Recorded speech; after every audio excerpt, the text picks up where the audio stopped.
પથ્થરમારાની ઘટનાનો મામલો। વિધર્મી દ્વારા પથ્થર મારવાના લાઈવ વિડીયો આવ્યા છે સામે।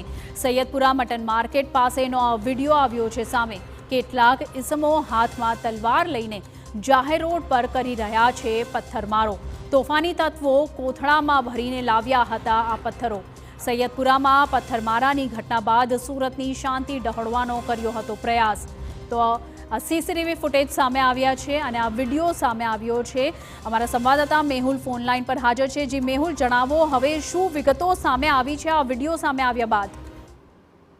જે ઘટના બની છે તેઓની થોડી જ કલાકો બાદ એક પછી એક વિડીયો સામે આવ્યા છે, જેને લઈને આ જે પૂર્વ આયોજિત કાવતરું હોય તેની શક્યતાઓ વધી રહી છે। હાલ જ જે વિડીયો સોશિયલ મીડિયામાં જે વાયરલ થયા છે, સૈયદપુરા મટન માર્કેટ પાસેના વિડીયો હોય તેવું જાણવા મળી રહ્યું છે। કેટલાક ઇસમો હાથમાં તલવાર લઈને જાહેર રોડ પર પથ્થરમારો કરી રહ્યા છે અને કોથળામાં પથ્થર ભરી તેઓ લાવ્યા હતા અને જે સુરતની શાંતિ છે તેને ડહોળવા માટે પથ્થરમારો ચલાવ્યો હતો, જેને લઈને જ આ પરિસ્થિતિનું નિર્માણ થયું હતું। ક્યાંક ને ક્યાંક આ જે સુરતની શાંતિ છે તેના શત્રુઓ આ જે વિડીયોમાં દેખાય છે તે ઇસમો બની રહ્યા છે અને તેના જ કારણે હાલ સુરતમાં અંજપા પરિસ્થિતિ છે।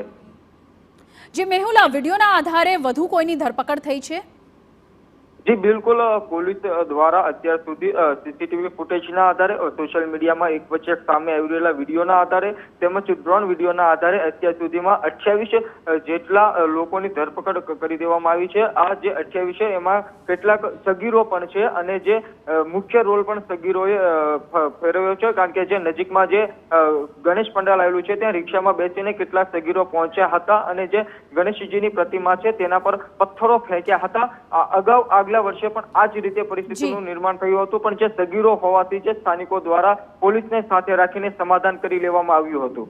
જી આભાર મેહુલ તમારો। તો આ પૂરા મામલામાં અત્યાર સુધી એક નવો વિડીયો હવે આવ્યો છે। અત્યાર સુધી 28 લોકોની ધરપકડ કરવામાં આવી છે અને વધુ ઇન્વેસ્ટિગેશન પોલીસ તરફથી હાથ ધરવામાં આવી છે।